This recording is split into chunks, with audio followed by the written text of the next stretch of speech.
I don't like clubbing. Yeah, I said it.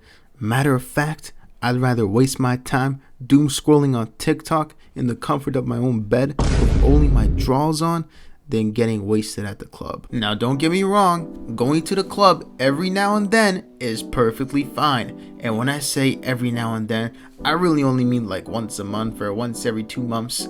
But going out clubbing every Friday or Saturday night is just too much, bro. Like, do you really want to be known as the person that the bartenders and bouncers know on a personal level? As in, the bartenders know your drink by heart and the bouncers remember your full government name because you're their regular customer? They're probably thinking that you've got nothing going on in your life.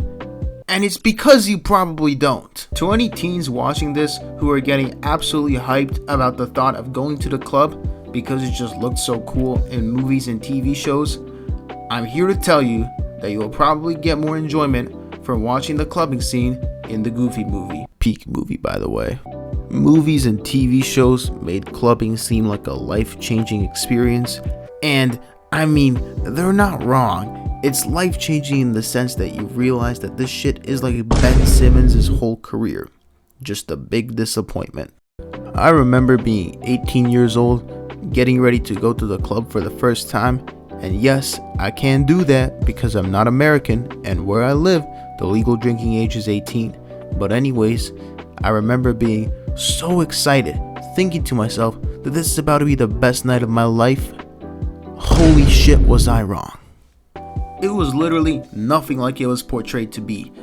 I was basically stuck in a building with a bunch of my friends, surrounded by drunk strangers and some loud, shitty, coworker music playing in the background. I personally hate being around drunk people when I'm sober, so the first thing I did straight away was to go to the bartender to buy myself a drink. And then I realized that I have to sell my kidney in order to afford this drink.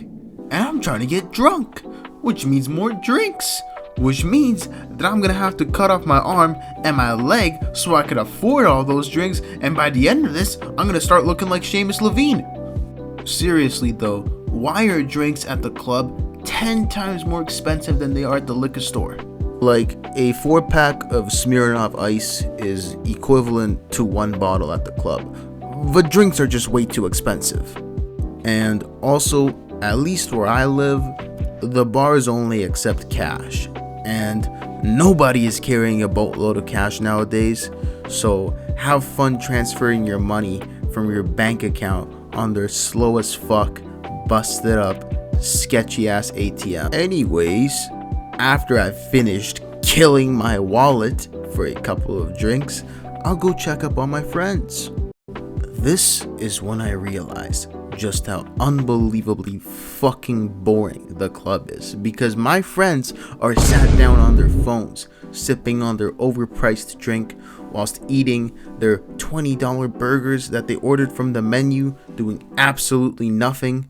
And then I look around and realize that most people are also doing absolutely nothing. Like, there's some people that are dancing here and there, but most people are just kind of kept to themselves, and it gets fucking lame. Boring. And to the people that do dance and enjoy themselves in the club, you know, most of you guys are okay, but there's a select few that are just obnoxious as fuck and extremely loud, and oh my fucking god, this drunk archetype right here is my least favorite out of the bunch. Some people, when they're intoxicated, they genuinely do not know when to shut the fuck up. Alright, they're like Iris from Pokemon Black and White. They're just annoying, and they just talk and talk and talk, and they're all up in your face. Like, you want to just fucking push them away and slap a mute button on their settings.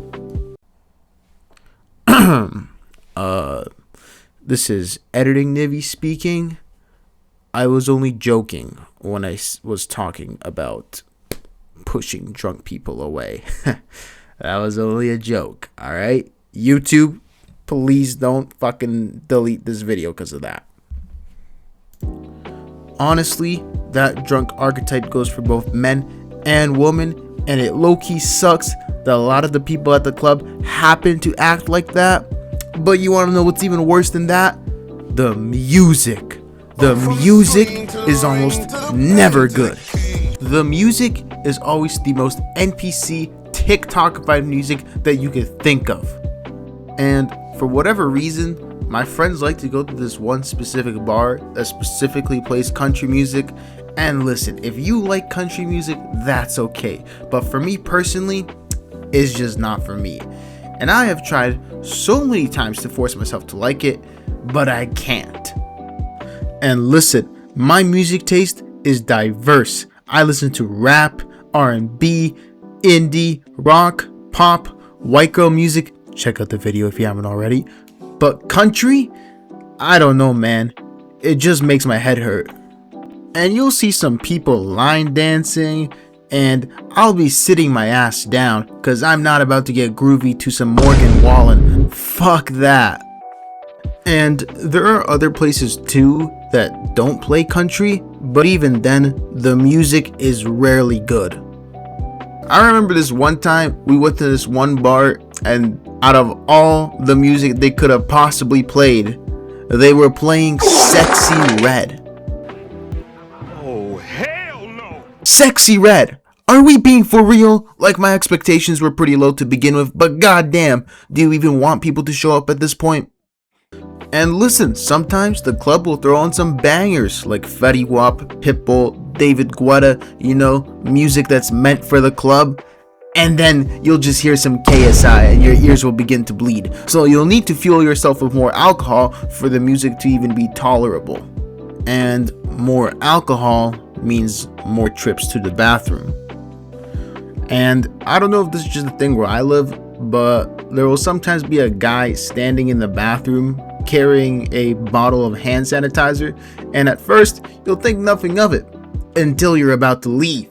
And right before you leave, you'll feel a strong pull against your arm and you realize it's the guy with the hand sanitizer. Now, he offers you the hand sanitizer and you deny because, you know, you washed your hands. But then he keeps insisting that you need it. So you take it and then you're about to leave and he grabs your arm again, tightens his grip a little bit, and then he tells you that you need to pay $2 for the hand sanitizer that he forced you to use.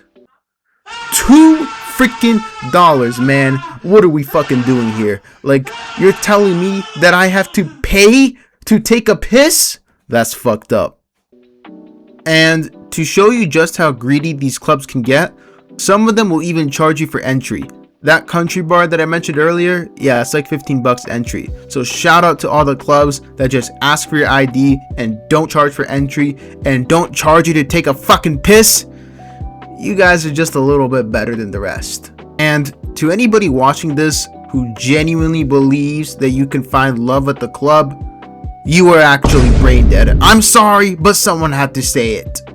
Literally, anytime I get lucky enough to be approached by a girl, there's always that thought in the back of my head that I am probably not the only guy she has approached. In fact, she's probably going to approach someone right after me. So anytime that does happen, it's never anything serious. It's always just a light conversation. You know, we might exchange Instagrams or Snapchats, but I know full well that she is not going to be my future wife.